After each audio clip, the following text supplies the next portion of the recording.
Greetings, friends. Your cartoonist pal Stan here for another episode of Random Encounters, show where I use. I've been watching my playbacks, and I notice I swallow that the show. I go the show. I'm trying to become a better uh, video host. Trying to learn from my mistakes and improve. I hope you'll bear with me. Anyway, Random Encounters is the show where I use random encounter tables like the kind you find in tabletop role playing games, such as Dungeons and Dragons, and use them to randomly create cartooning prompts. Have one table of a who, a character, and one table of a what, a situation. I roll them up using an electronic die roller. You get to see the results, and then you get to see the results as I go and pull up my drawing program and draw it all for your entertainment and mine because I find this highly entertaining. So, having said all that, I have to look here and see that I did not get myself as prepped as I usually am. I had to update at a computer update. It was asked for about 15 minutes ago. So, trying to run with that. Hopefully, I will not have the problems I had last night. Last night, I had another show that I do called 50 Years in the Dungeon. And on last night's show, we had a little bit of tech problems. And I'm hoping that we don't have that again tonight. However, I've already started with that little bit of problem in that, let's say, my computer asked for an update 15 minutes before I had to go live to be with you fine folks. We're all past that now.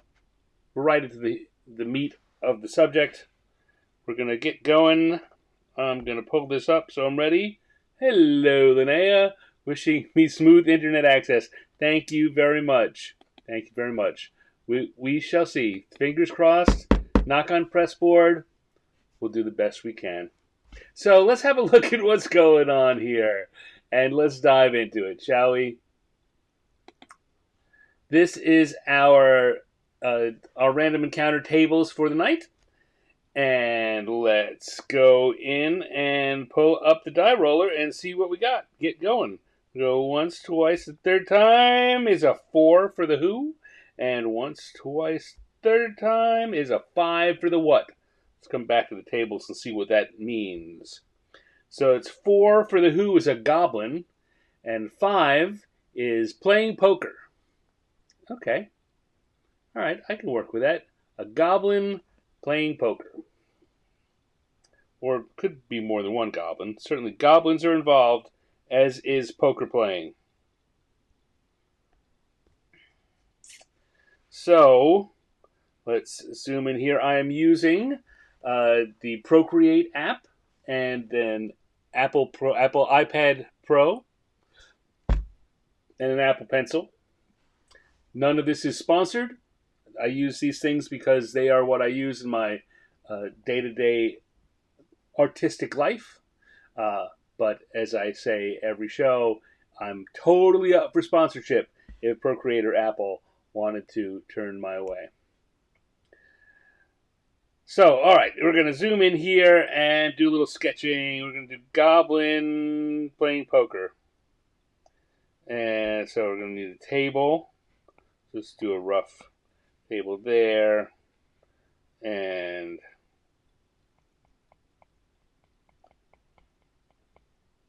got a goblin here.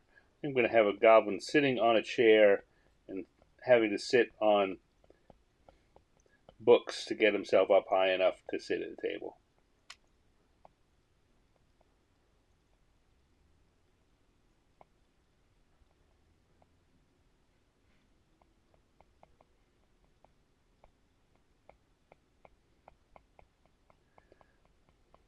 Remember, That's one of those things that modern kids, and not even kids anymore. It's whole generations who already don't know the the biggest use for phone books. The old phone books that used to get delivered is a seat booster.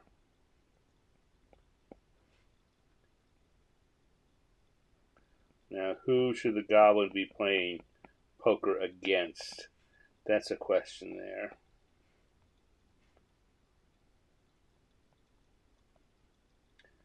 I think our goblin's going to have a whole bunch of holdouts.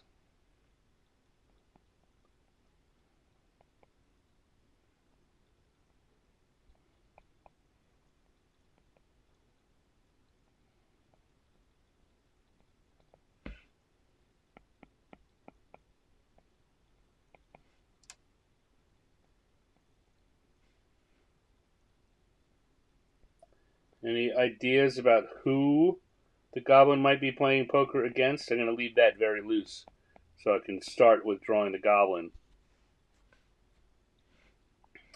Oh, yeah, we got to give the goblin a visor. One of those green visors. Uh,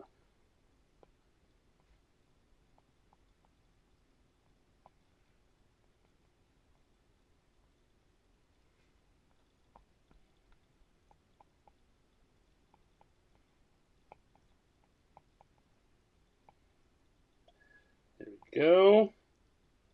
That's looking good.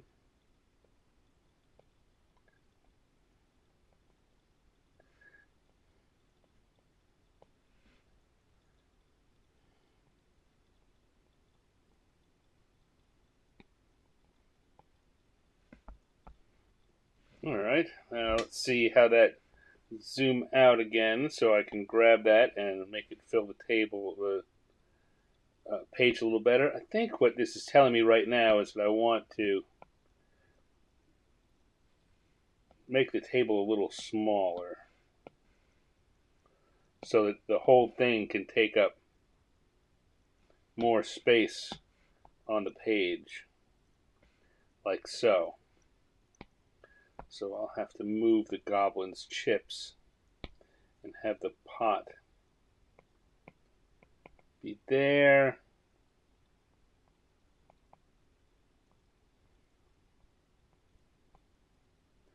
Maybe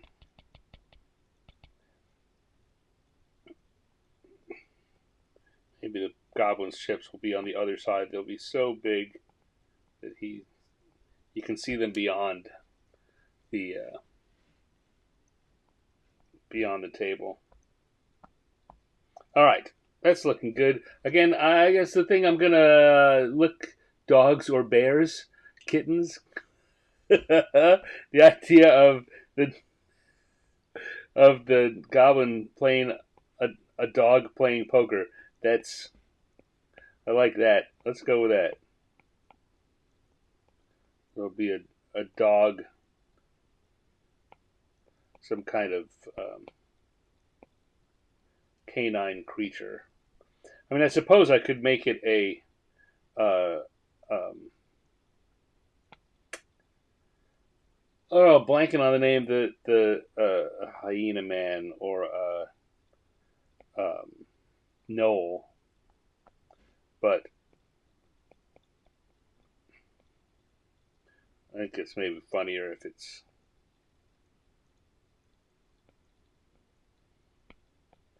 more like a basset hound or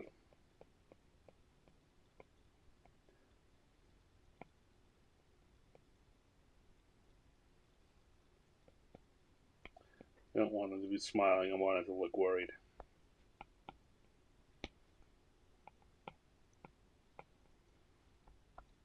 All right, I think that's looking pretty good for a layout. Let's get in there and do some lines.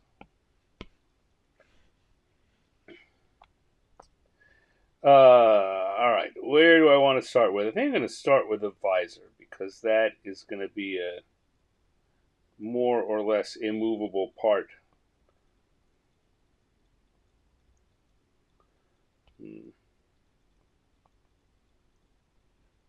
Once it's in there, the ears, the rest of the facial features can go around the visor once it's in.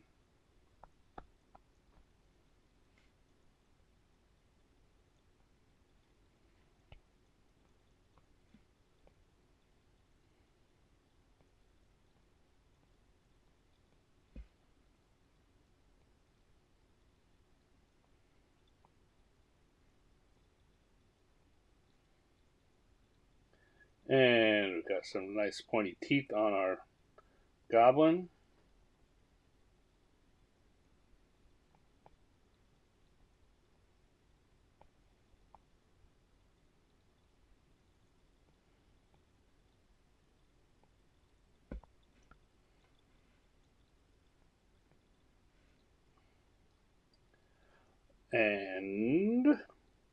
And he said we're gonna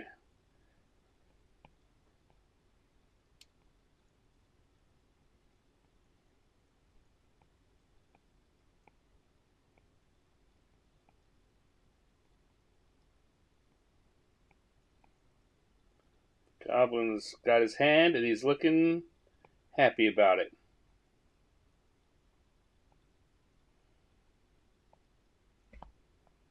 Now I'm gonna come here. I guess since there aren't phone books anyway, there aren't phone books in real life, and there aren't phone books in D&D land. These will just have to be like spell books or some kind of ancient tomes that the goblin is sitting on.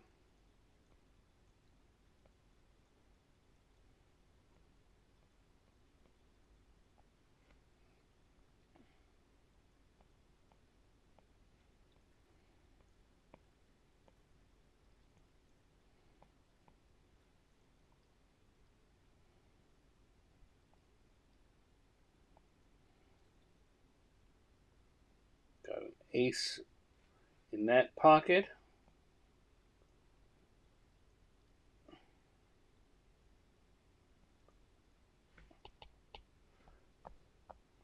Maybe a different ace. We have an ace of hearts down there. He's got aces in all of his pockets.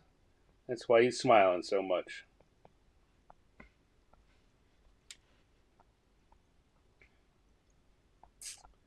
Let's see, we've got to get a chair done here.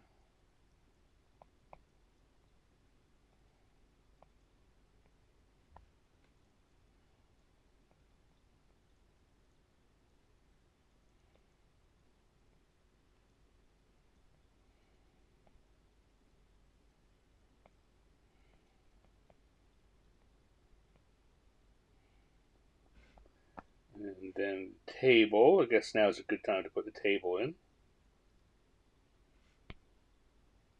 I was just checking there because it suddenly felt like I might have been drawing on my sketch layer again. And that would have made me unhappy.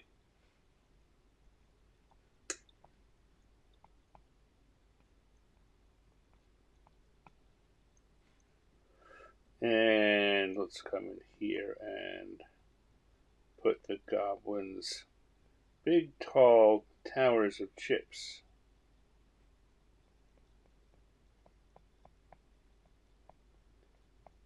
Back there.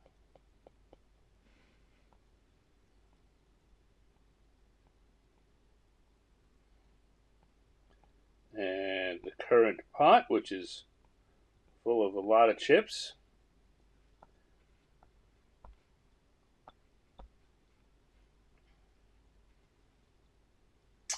And come over here and get our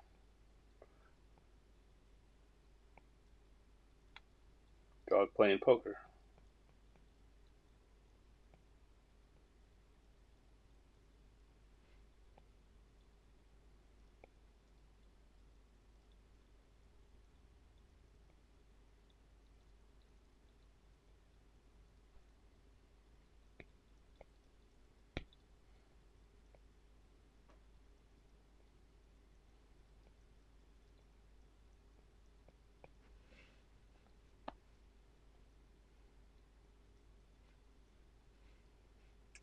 Now, let's see, I need to give the dog just a couple of chips. Running out of chips there, Mr. Puppy.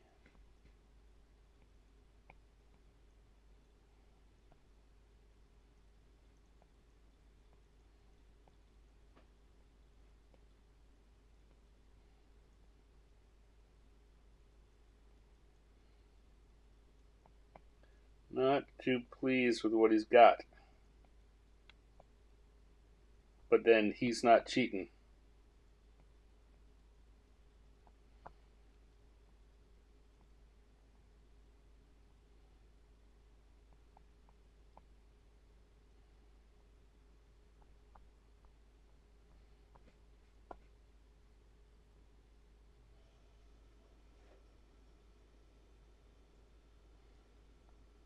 Yeah, he's got aces all over the place. Does our goblin.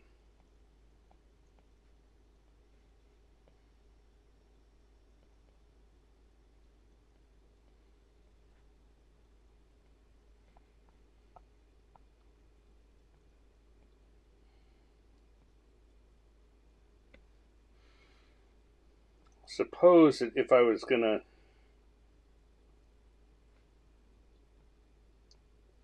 think about this and do it in a more complete way, I might not have the dog wearing clothing. Make it more like a Hanna-Barbera dog. But here in D&D land, kind of have to have all of our creatures, all Paylor's creatures wear clothes.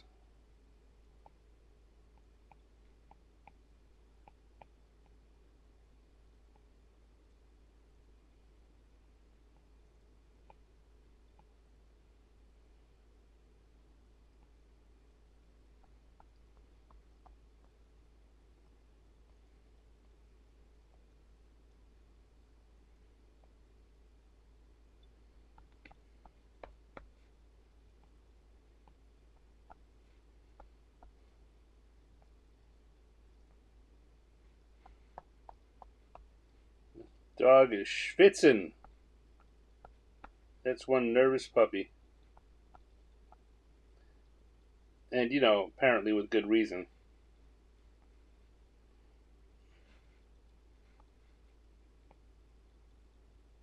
I don't need that. Okay, so let's turn off the sketch layer and see what we've got here line-wise. Where do we need to add some stuff? Well, we need to add a little bit up here.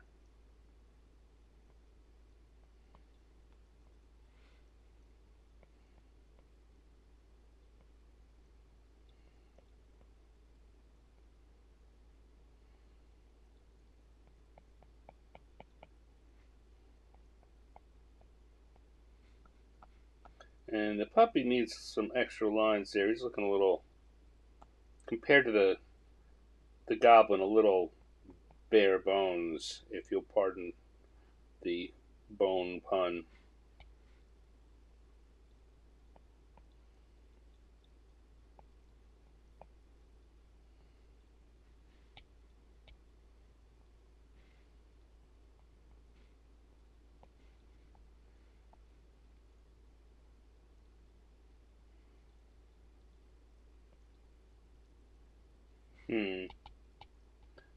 Realize that I'd like to put a tail on our puppy there.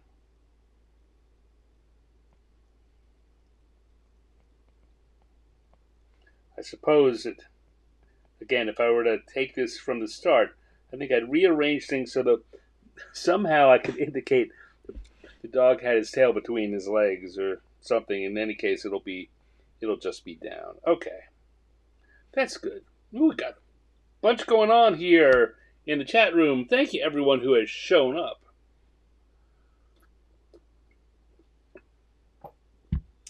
What about an overhead lamp? Oh, good idea.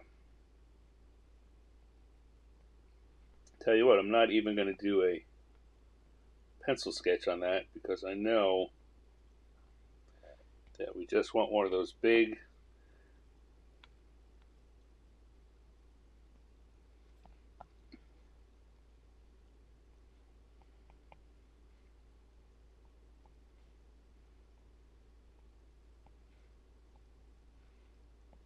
overhead triangular shaded lights like that.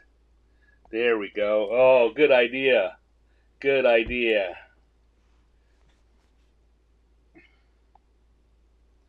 All right.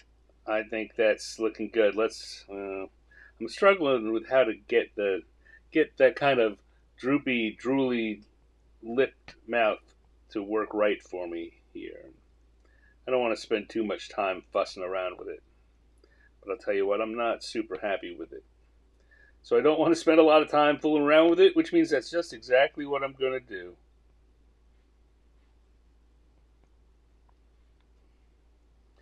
Yeah, I was going. Let's say I was going for that drooly, flappy gum look, but it just wasn't coming out. I think that this just is clearer.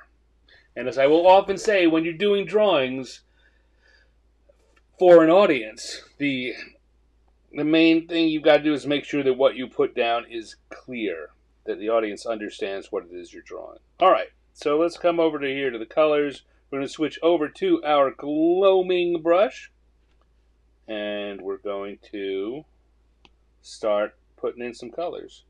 We'll start with our green visor.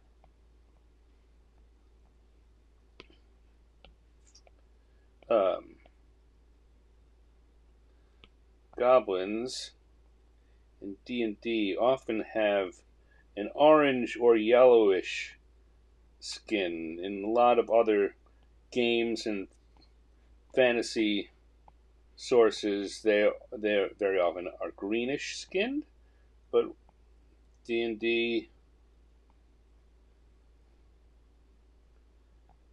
goes with yellow.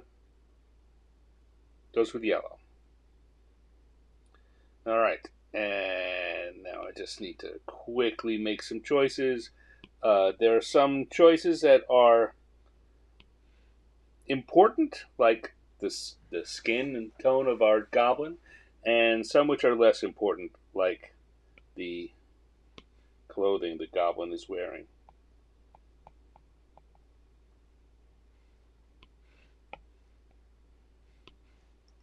And we're gonna put the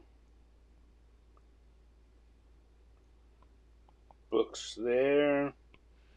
You want to get kind of a off-white color for the pages in the books. So you definitely want to make sure that the heart and the diamond show red.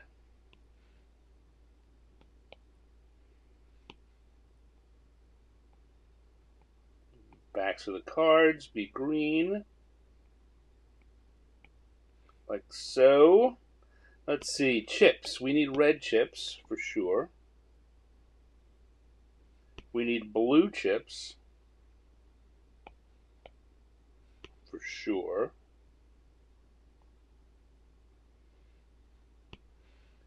Probably could use some green chips.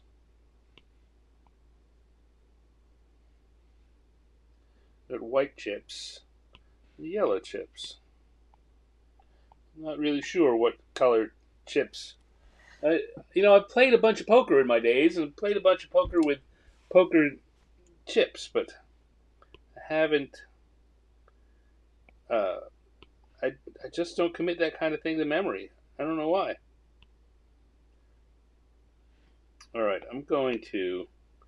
I often talk about. Well, you know what? I don't. Recently I haven't talked about this a lot, but in um, when you're drawing something like this, when you want something to definitely be white, you have to color it white. Otherwise, it's actually not. It's whatever color happens to be on the paper that you're drawing on. Now, in this case, we're not drawing on paper per se, and so the white is going to show through because I'm not going to change anything about that. But good to remember to go in and fill in your whites whenever you can. All right, and then we're going to come to our puppy.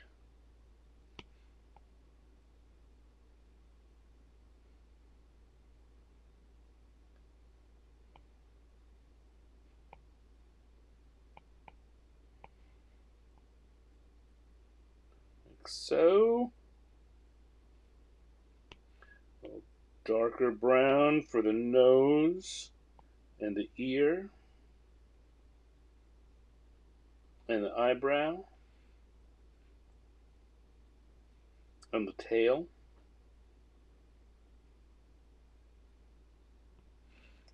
Maybe red for the collar.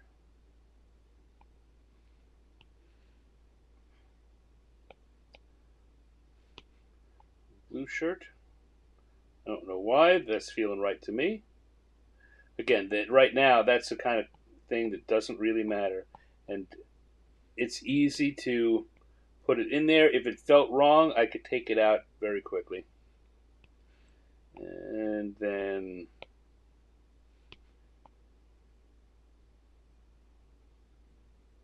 no, just going for that orangish look. But because I've got the brown skin, it was looking like he was naked. It could easily be misread so that he wasn't wearing any pants at all. And if I'm going to go to the trouble to draw him in clothing, I don't want it to be easy to confuse that he's naked. Let's see. Do the chair cushions in purple.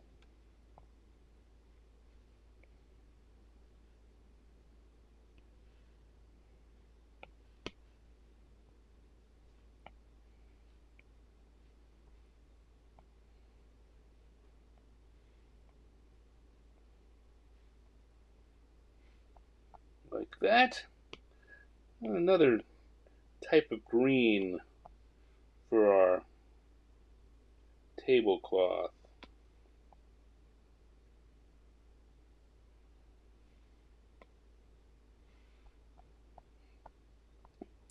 And an even different green for the light shade. I think what I want to do here is get a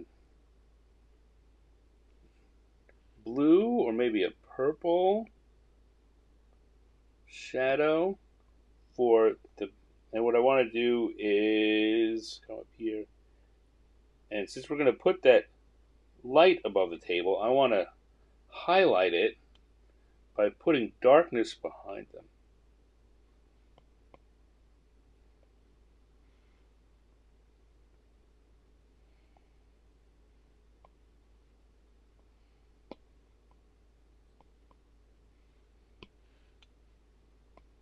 Okay, come back to the blue. And then I'm going to come in with the yellow, because we don't want this to be white light. We want it to be a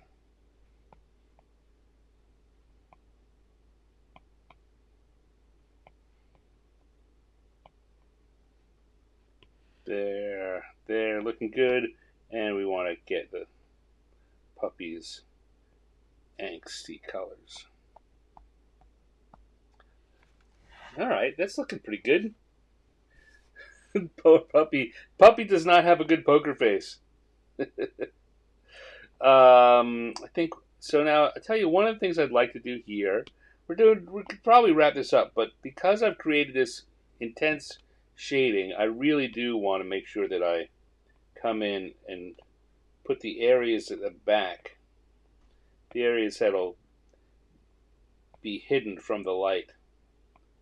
Give them a nice dark shadow.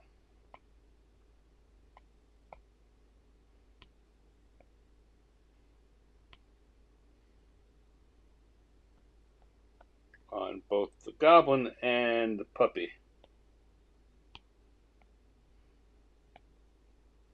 Darker than that. There we go.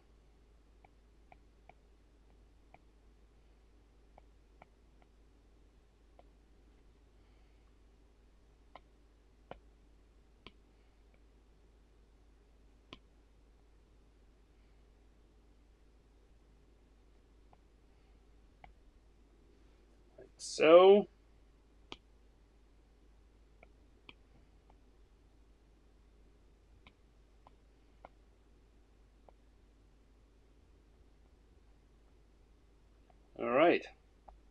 Oh, and probably this tablecloth too.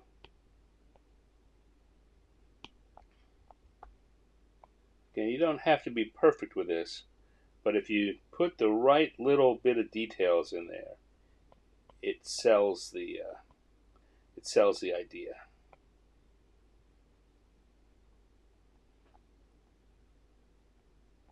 All right, and I think I'm now going to take the whole thing and pull it back a little bit. 20%? Yeah. I think we've got ourselves a goblin hustling a puppy.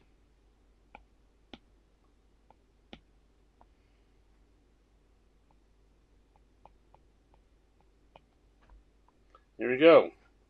Goblin playing poker.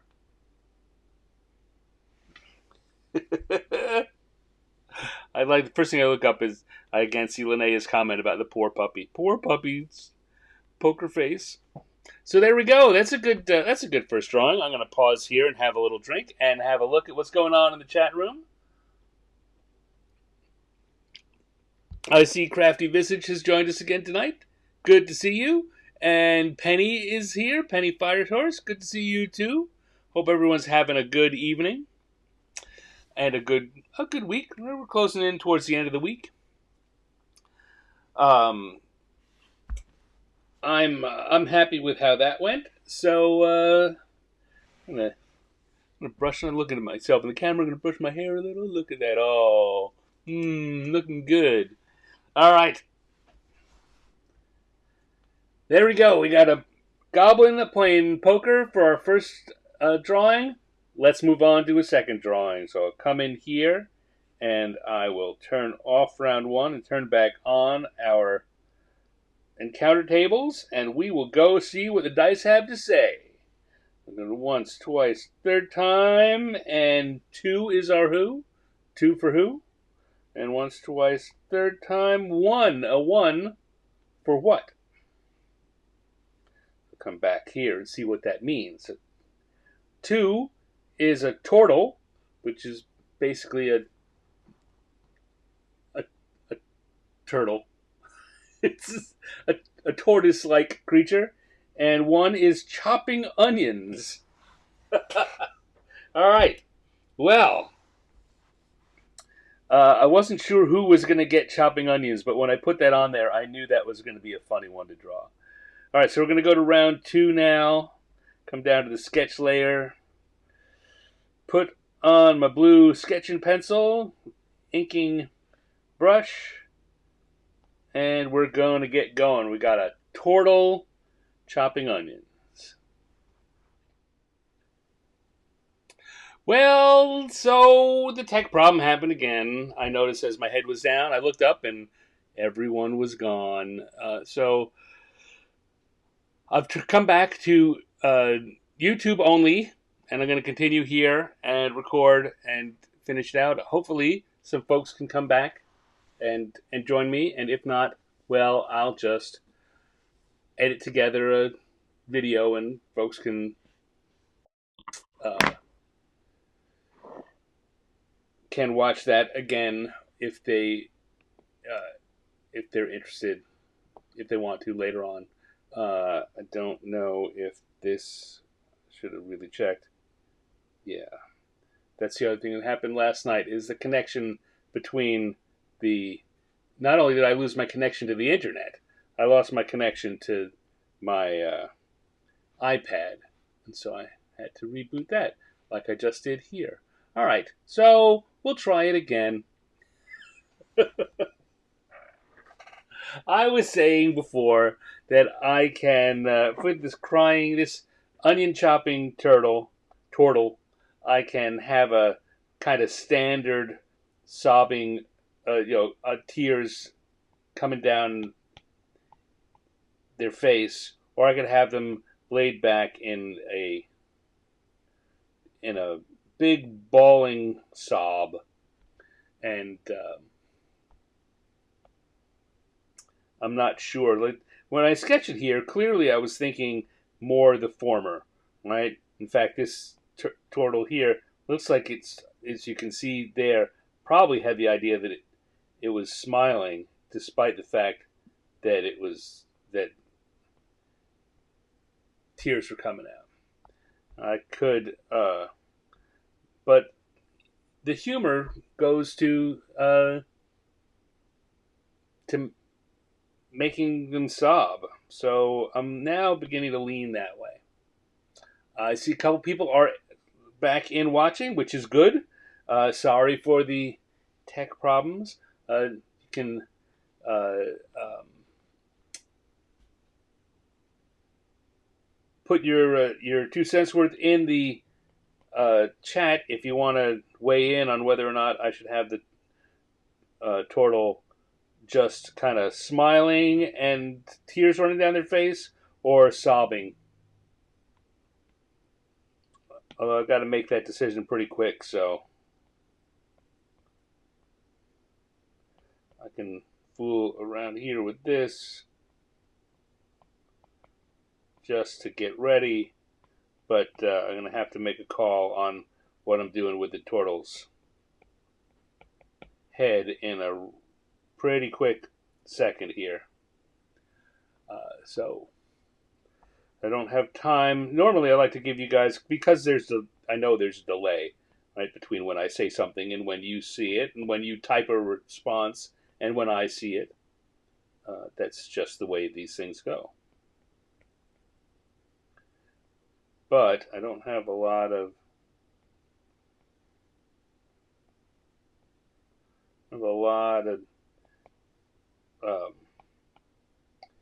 time to kill in this one. The subject is pretty straightforward.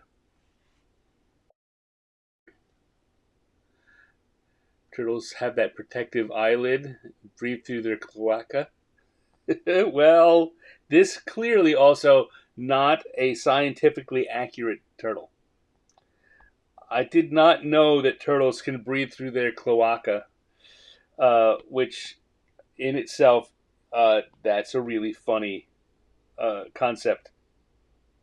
I don't know that it's suitable for a cartoon, but it's a funny concept. All right, so let's see. Let's grab this here, make it bigger.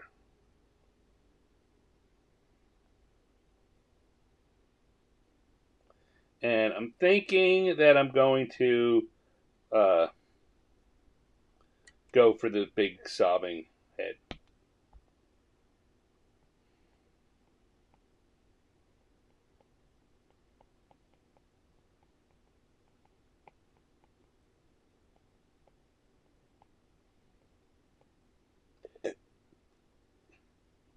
Because why not?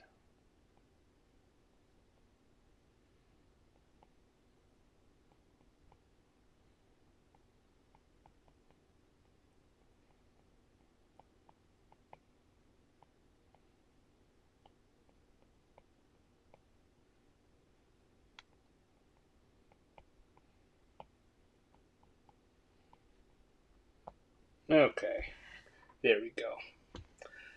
Yeah, I don't know.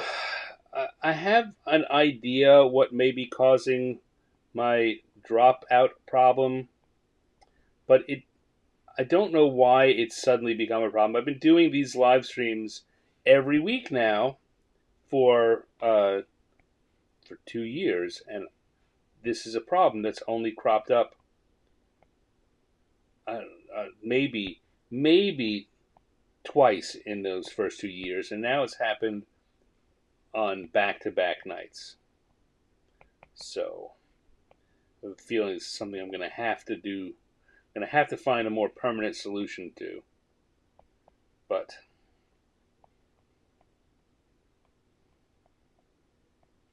I wish I had a better reason for why it was happening. All right, here we go. Let's get in there. We got a really good sketch.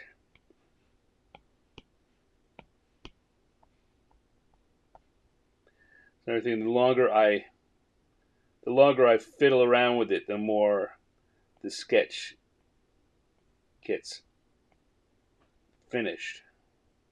which makes it a lot quicker for me to do the inking.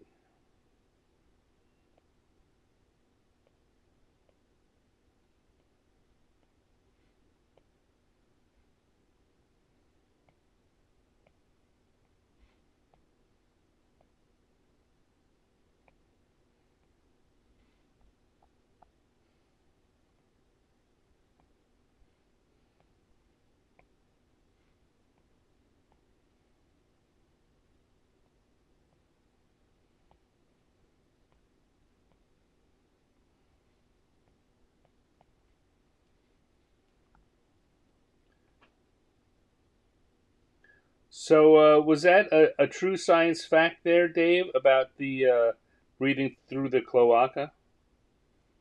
Or was that just a really good bluff? Not that it matters, right? But if that's true, well, like I say, it's a funny thought.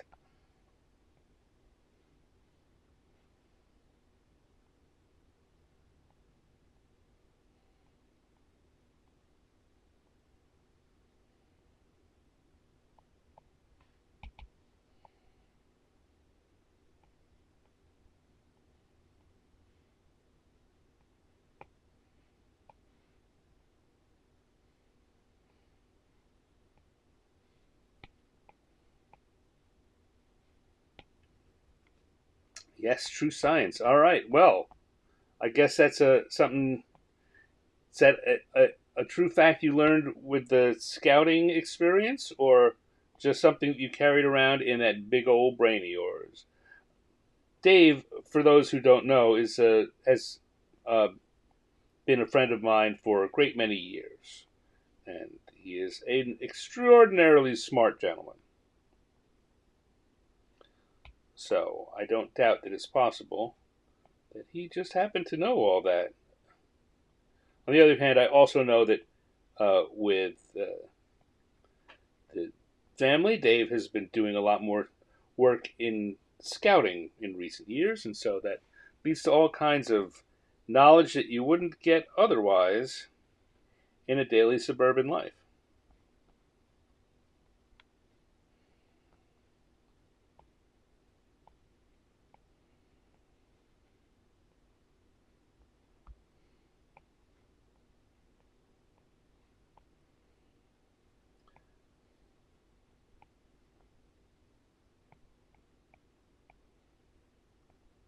I like this. I taken in the in drawings I did in the not too distant past doing turtle limbs like this, where it's kind of uh, thin and a little wrinkly up towards the uh, socket, either the hip socket or the shoulder socket, and then big wide arms and legs down at the bottom. I don't know if I got that from a source. I'm really not sure, but that's how I've been doing it for a while. Which again, um, when you either have time to do a detailed sketch, or you've got a shortcut like this that you're used to, it speeds up how quickly you can do the drawing because you don't have to. There's an amount that you don't have to think that these decisions have been pre-made for you.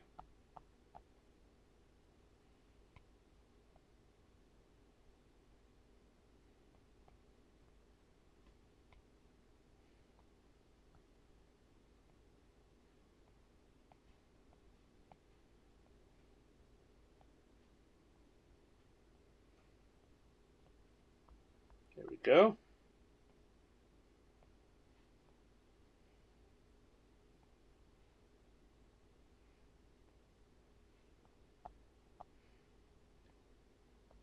Just like that. got ourselves most of the way there.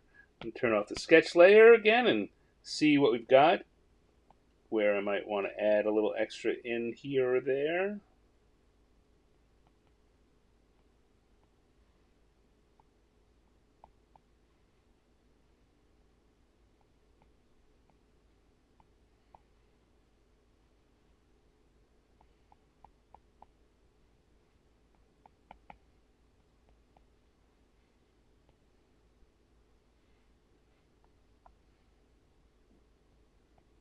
I had that pattern on the shell, but what I really want to do is make sure the outer part of the shell looks like a single, has that feeling of being complete. All right.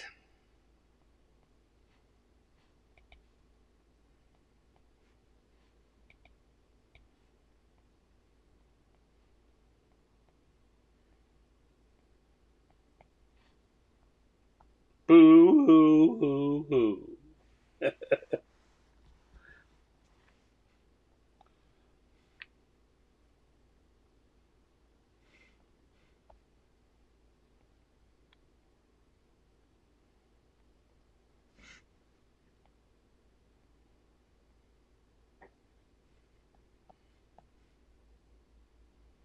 There we go. Got a turtle. So let's go to the colors area, and we will find a nice turtle shade. Make sure to turn on the gloaming brush.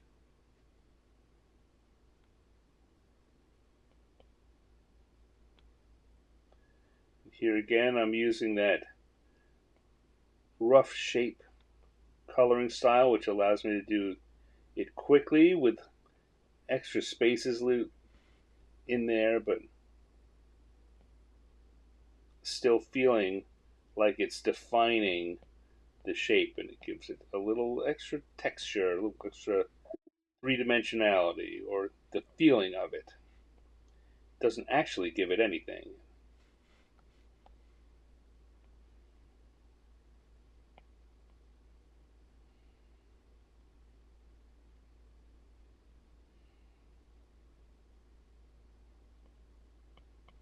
Just tricks your brain. All about tricking the brain.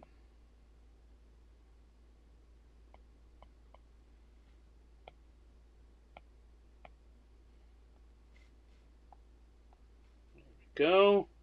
I think we're gonna come for a darker green for the shell. I could go for a brown.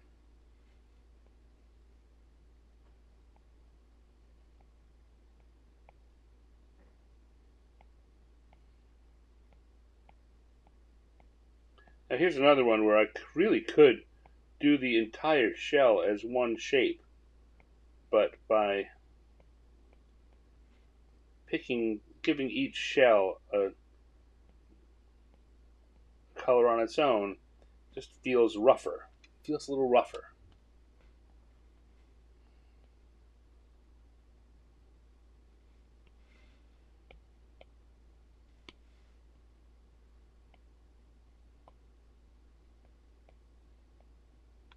Same thing with these stripes across the belly.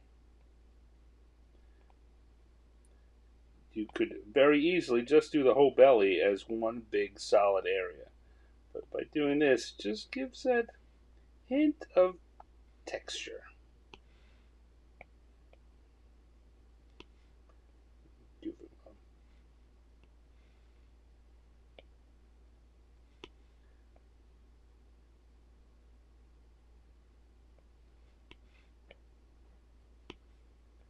And as I go further back in the mouth, I'm making each color darker. You see that I got the tongue.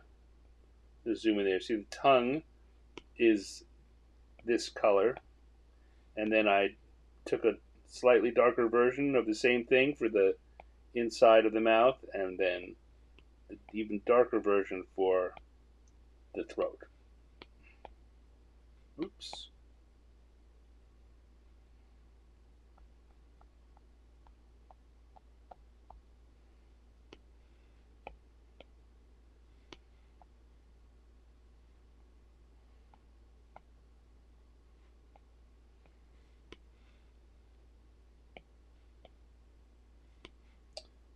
gonna use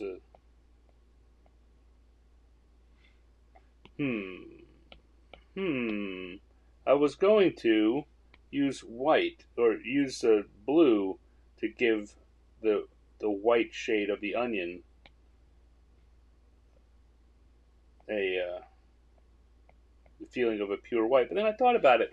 Onions have kind of a yellowy um, color to them. Well, Bermuda onions do.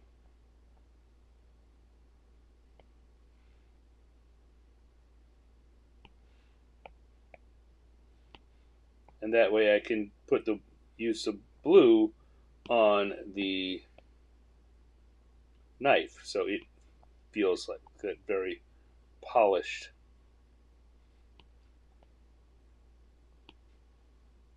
silver.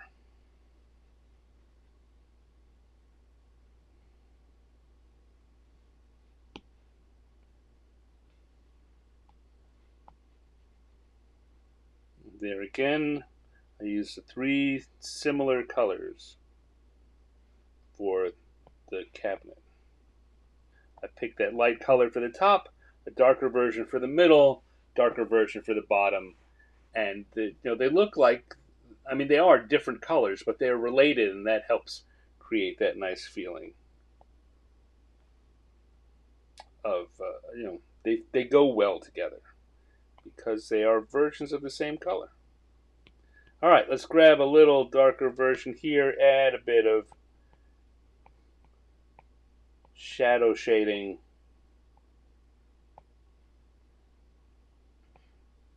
for a little extra feeling of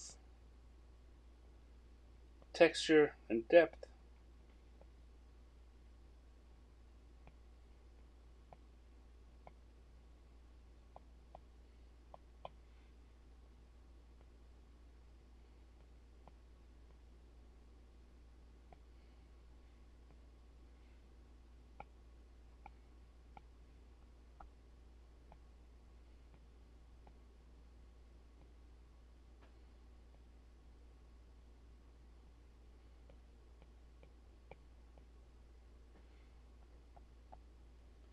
And we'll come in with a blue for the crying turtle. Even add a couple that have no black lines around them.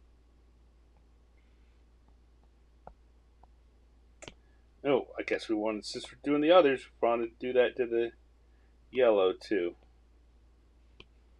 It doesn't have to be quite as dark because the yellow is a subtle color to begin with.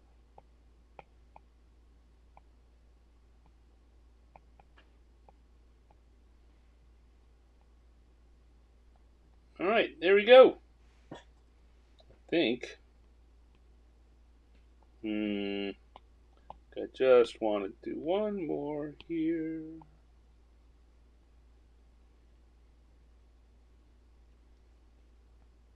There we go. I'll come back to my lines layer and my inking brush, and we'll stick a stand over here, and we've got a turtle chopping onions, a turtle. I suppose the only way I could make it clear this is a turtle, not a turtle, would be if I gave him some clothing, which I didn't do. Oh well. Same. So there we go. Second drawing down. Turtle chopping onions. I wonder what he's making.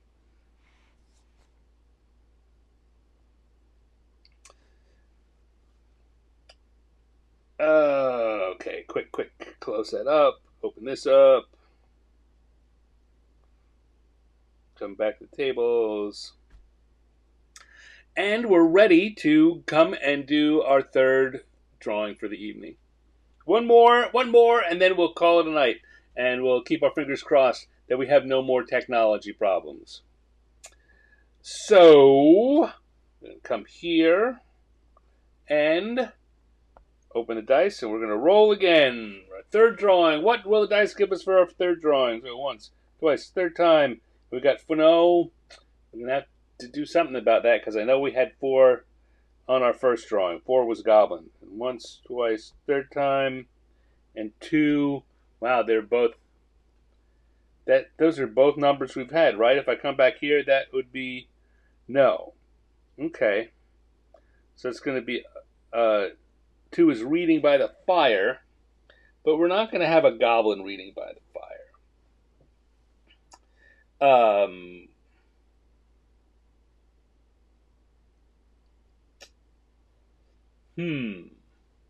He said.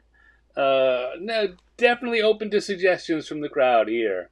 What our third drawing might be. Reading by the fire, we can keep that or choose something else. Definitely need to have a different who than a goblin. So who should we be drawing in this next drawing? Not a goblin, not a turtle.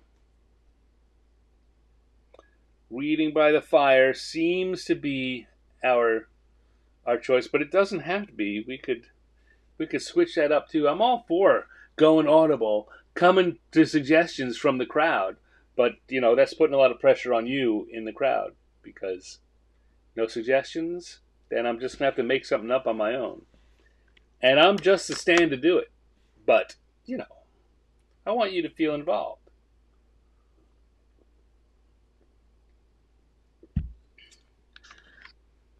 I'm going to start fiddling here. What's a mudman? A mudman is a creature that's made out of mud. It's a lot like a slime creature, but it's mud.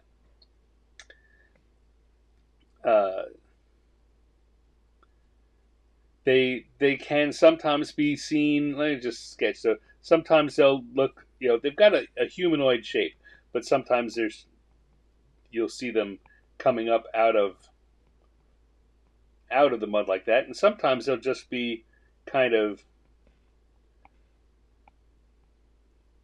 sloppy like this, and they're made out of mud. They've got rocks and grass and sticks coming out of them. That's a mudman. Would you like to have a? Would you like to grab the mudman by the horns and use that? I don't know about I'm not sure what a mudman would read by the fire, but we can figure that out too. I like this second version. I like the fully autonomous wandering around mudman. I often will draw earth elementals like this too. So it's an elemental creature from the plane of Earth. Cthulhu reading by a fire. That sounds. Yes. Haven't done Cthulhu in a while. Let's do that. Leave Mudman on the table to be to come up, to have the dice bring it up sometime in the next few weeks. Okay. So it's got just beginning at a Cthulhu head, Cthulhuoid head.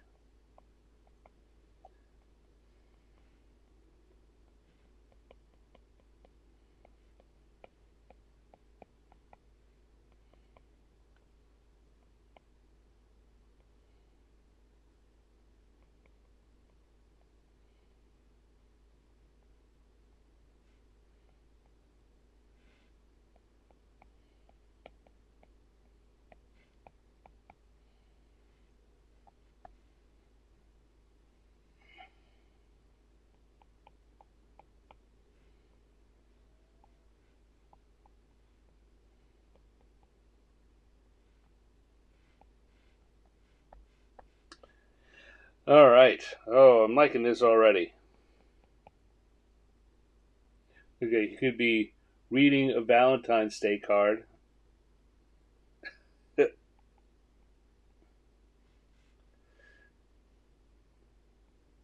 We can make that happen. We can work with that.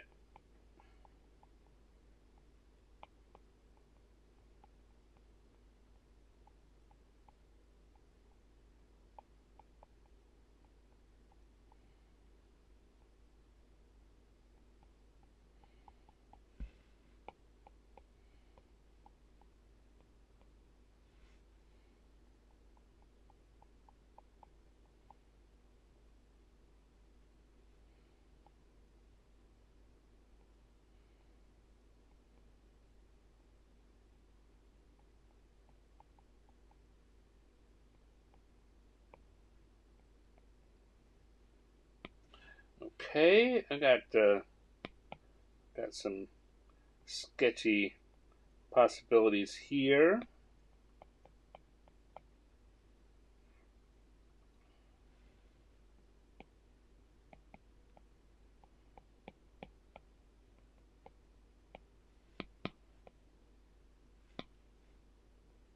Now I want to grab this and move it around a little so we can put him over by a fireplace.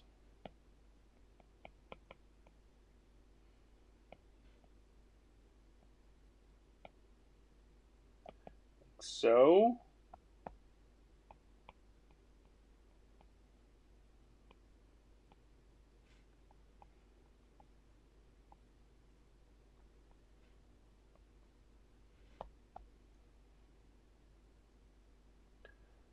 uh, could have a little Shuggoth lying on the ground next to him.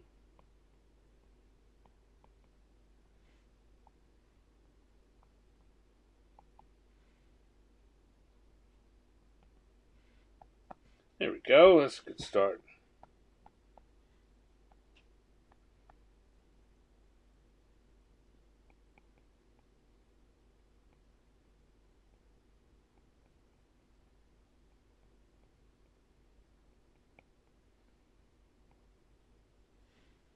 Okay, I like that.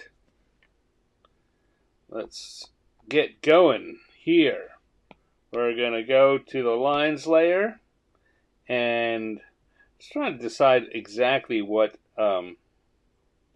expression I want to give them.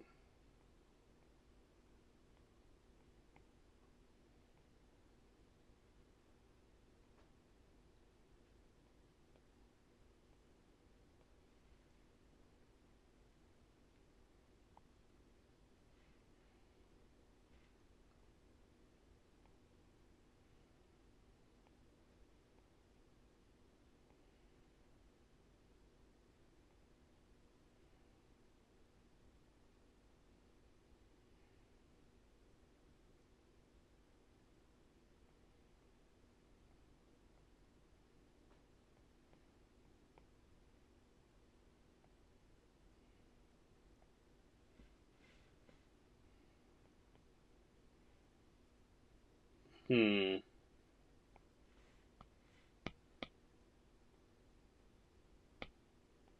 Tell you what I'm thinking here is I often like to draw Cthulhu with uh, dark, dark eyeballs and white pupils, just because it looks kind of creepy.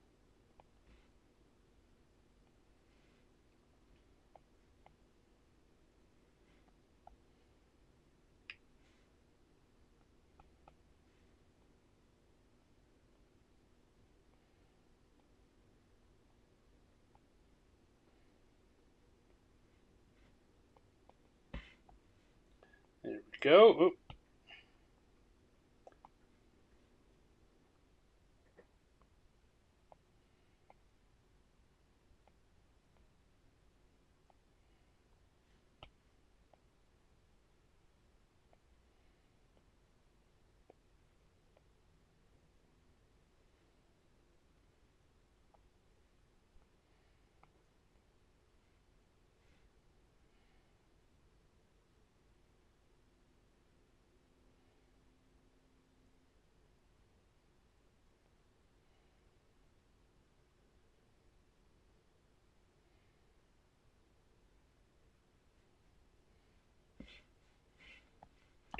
got a heart with a upside down pentagram on it, because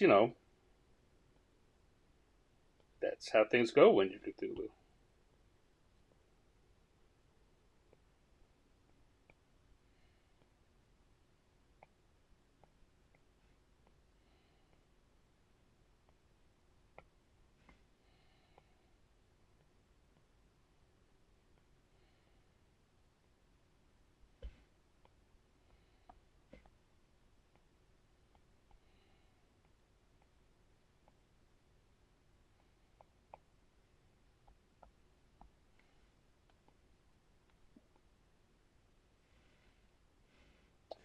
I, I drew this seat, and my thought was to give it kind of one of those 1960s style weird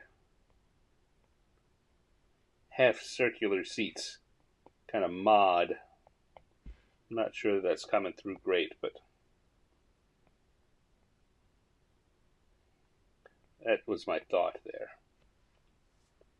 Sometimes when you're drawing, you have a thought, you'll give it a go, and it may not work, but that's all right.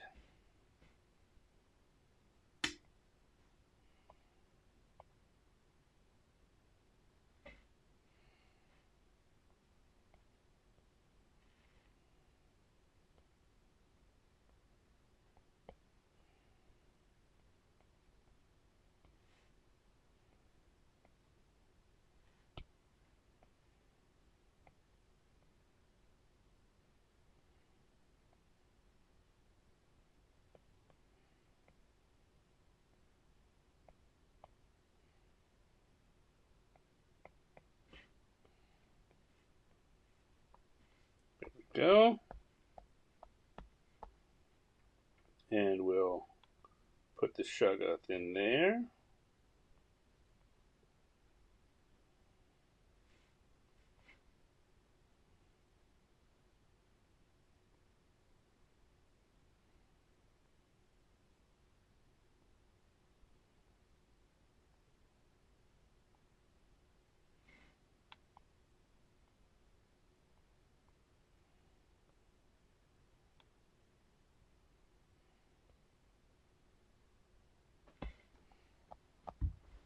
For those who don't know, a Shoggoth is another creature out of H.P. Lovecraft mythos. It's basically a blob of shapeless flesh that's filled with eyes and mouths, and just disgusting.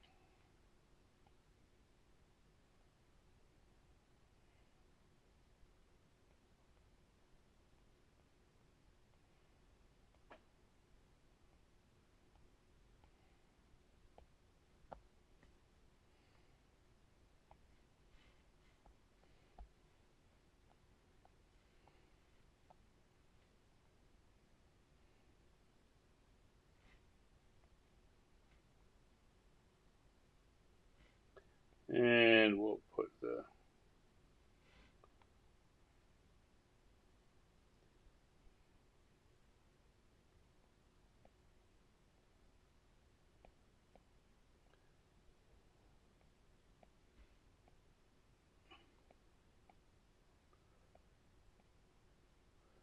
have some weird idol like andirons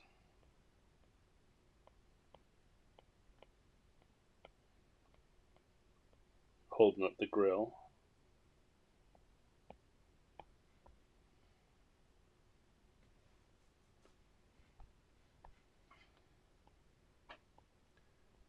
Got a clock.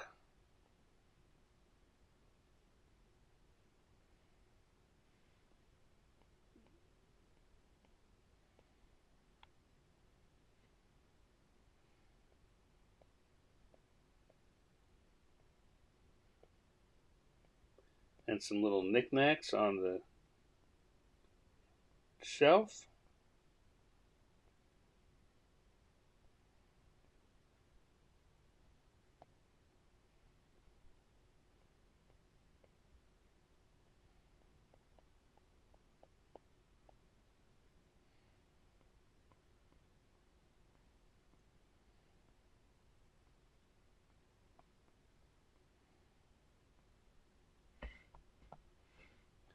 go.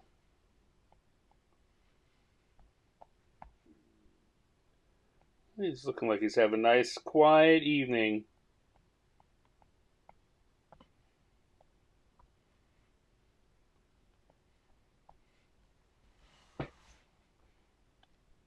Let's turn off the sketch layer.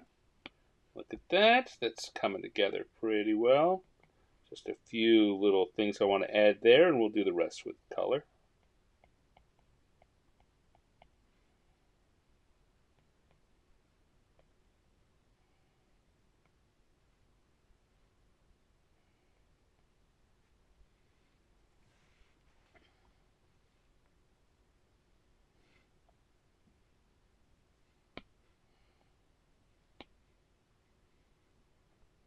And let's go switch to some colors.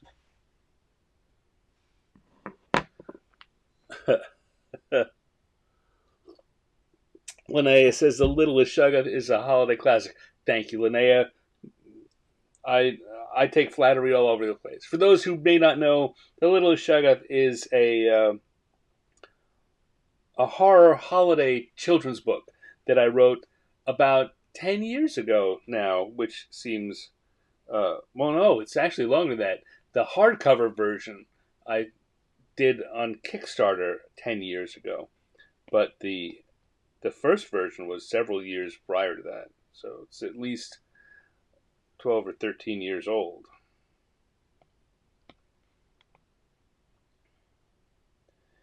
That's too dark.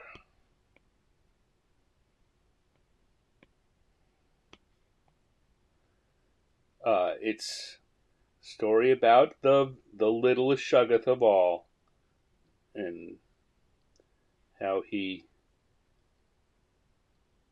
has his dreams come true and eats Santa Claus at the same time. You think I'm kidding? I'm not.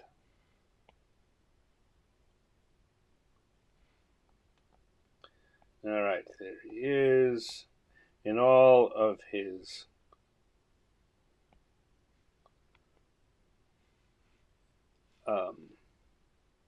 cephalopodic glory.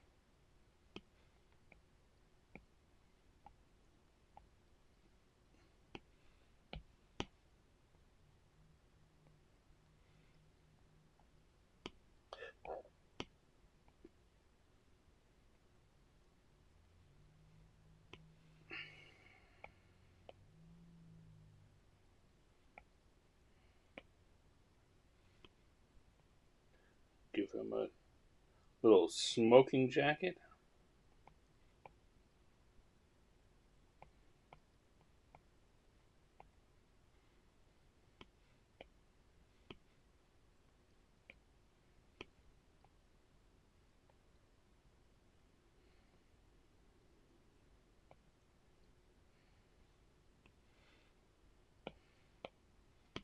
And an ascot. So you really can't see the ascot, but we know it's there.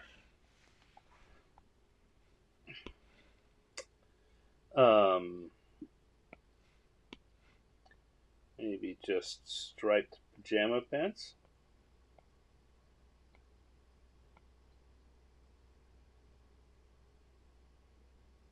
Well,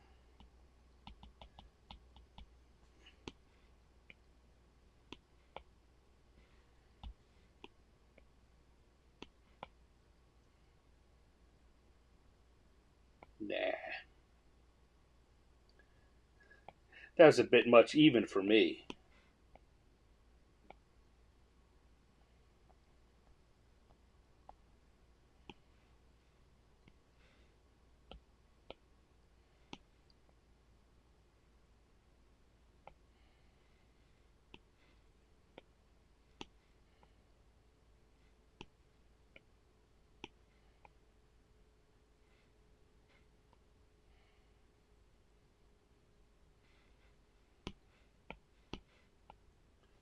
Okay, that's looking all right, and we're gonna go for a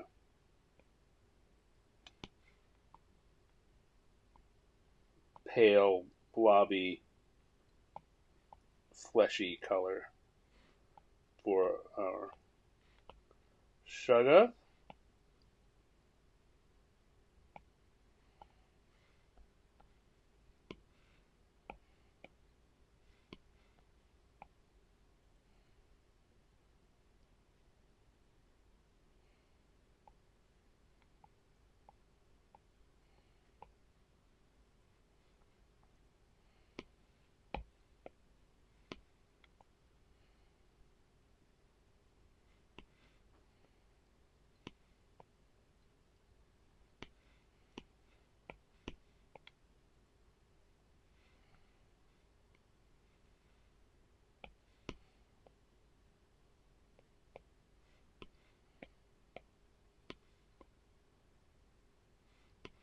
And just some random colors for the stuff on the shelf.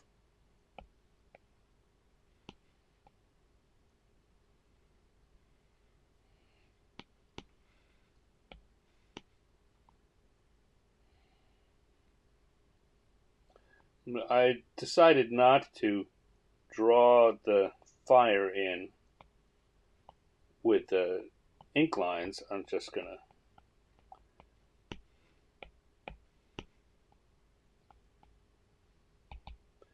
do it in color.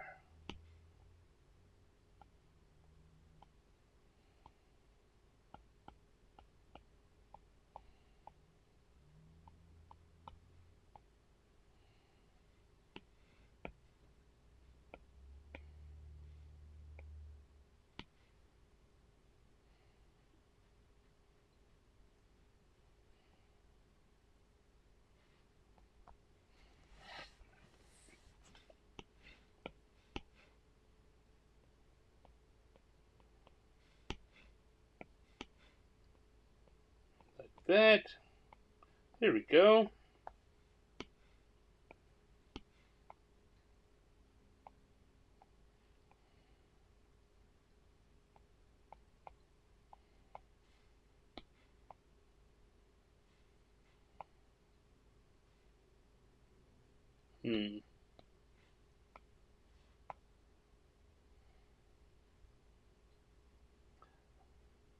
That's not working terribly well. Oh well.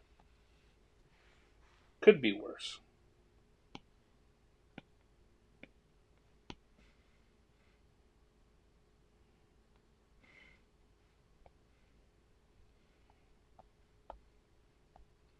And I'm going to come back here to the inking level with backlink. I'm going to have him reading the card. And it's going to say, roses are red.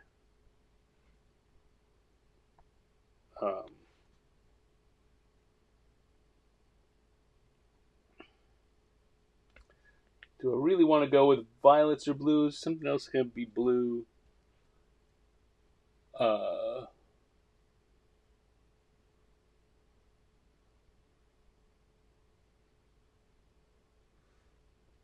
We don't. Let's get rid of roses or red is a little too much. I want to have a play on that though. Say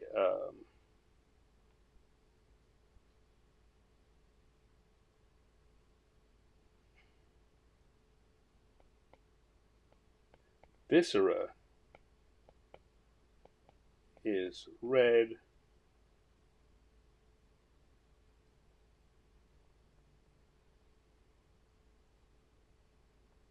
What could we have here? What could we have here? Viscera is red.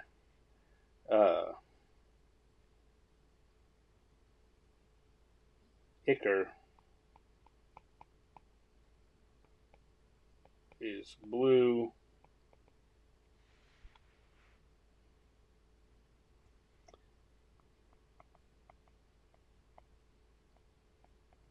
Happy Valentine's Day.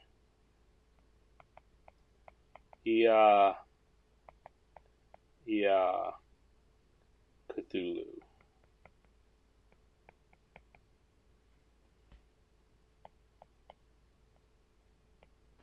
How sweet.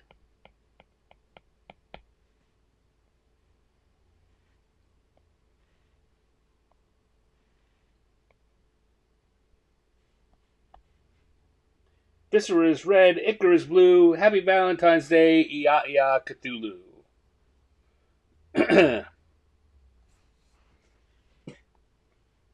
There we go. I know we're a little past Valentine's Day, but what the heck? I like that suggestion. I like how this came out. We've got Cthulhu reading in front of the fire, reading a Valentine in front of the fire. Very good, very good.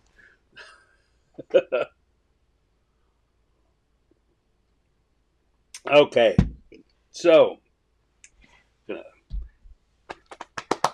get myself all set, and we will wrap this up now. All right. Well, despite a little technical problem, we've managed to do it. We got through another 3 drawings. We have here, of course, Cthulhu sitting in front of the fire, reading a Valentine. How sweet. We had a turtle chopping onions. And we started off with a goblin playing poker. We had a lot of interesting stuff going on tonight. And I thank all of you for joining me. Dave and Linnea, first and foremost, because they were in the first show and came back after after we had the problems. Can't ask for anything more than devoted friends in the audience. So thank you guys. I really appreciate it.